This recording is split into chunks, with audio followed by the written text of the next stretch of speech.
कहानी नई शुरुआत। छोटे से गांव में एक लड़का रहता था, अर्जुन। उसका परिवार बहुत ही साधारण था, पिता एक किसान और मां गृहिणी।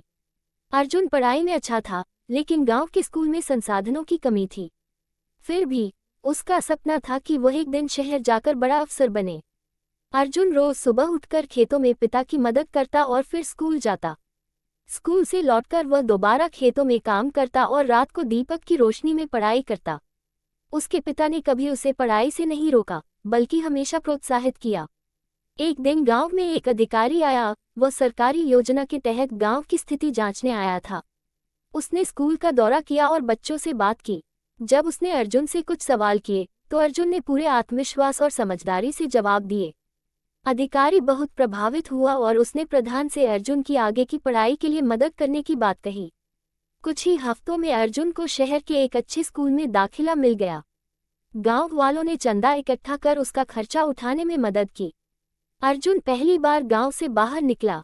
शहर की चकाचौंध, ट्रैफिक, बड़ी बड़ी इमारतें, सब कुछ नया था। लेकिन उसके दिल में सिर्फ एक ही बात थी, पढ़ाई। शहर के स्कूल में सब कुछ अलग था। बच्चे अंग्रेजी में बात करते थे, उनके पास लैपटॉप थे, महंगे बैग थे। अर्जुन को पहले कुछ दिन बहुत कठिन लगे। कई बार उसका मन करता कि वापस लौट जाए, लेकिन फिर उसे अपने पिता की मेहनत याद आती, माँ की आंखों में उसका सपना झलकता। वह दांत भींचकर मेहनत करता गया। धीरे धीरे उसने खुद को ढाल लिया। अपने टीचरों की मदद से उसने अंग्रेजी में भी पकड़ बना ली। हर परीक्षा में अव्वल आता। स्कूल में उसका नाम हो गया। वह न सिर्फ पढ़ाई में बल्कि वाद विवाद, निबंध लेखन और विज्ञान प्रदर्शनियों में भी भाग लेने लगा। वक्त बीतता गया। बोर्ड परीक्षा में अर्जुन ने पूरे जिले में पहला स्थान हासिल किया। गांव में जश्न का माहौल था। लोग कहते, देखो अर्जुन को, हमारे गांव का बेटा आज अखबारों में छाया हुआ है। इसके बाद उसने दिल्ली के एक प्रतिष्ठित कॉलेज में दाखिला लिया। वहां उसे स्कॉलरशिप मिली, जिससे उसका सारा खर्चा चलता रहा। कॉलेज में भी उसने वही ईमानदारी और मेहनत दिखाई। 4 साल बाद उसने प्रशासनिक सेवा की परीक्षा दी, यूपीएससी। ये परीक्षा देश की सबसे कठिन परीक्षाओं में मानी जाती है। लाखों लोग हर साल इसमें बैठते हैं, लेकिन सिर्फ कुछ ही चुनिंदा पास कर पाते हैं। अर्जुन दिन रात एक करके पढ़ता। उसने मोबाइल तक इस्तेमाल करना बंद कर दिया, सिर्फ किताबों और नोट्स में डूबा रहता।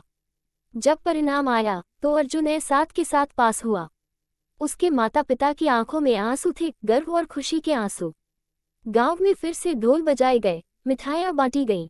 अर्जुन को उसका पहला पोस्टिंग उसी जिले में मिला, जहां उसका गांव था।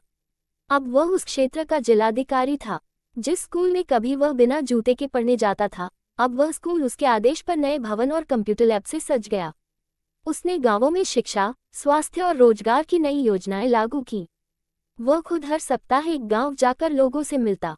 अब लोग अर्जुन को सिर्फ एक अफसर नहीं, एक उम्मीद की तरह देखने लगे थे।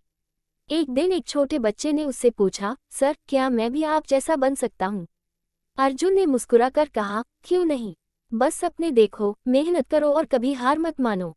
शिक्षा। ये कहानी हमें ये सिखाती है कि हालात चाहे जैसे भी हो, अगर नियत साफ हो और इरादा मजबूत हो, तो कोई भी सपना हकीकत बन सकता है। अगर आप चाहें तो मैं इस कहानी का अगला भाग भी लिख सकता हूँ, जैसे कि अर्जुन की जिंदगी एक अफसर बनने के बाद कैसी रही।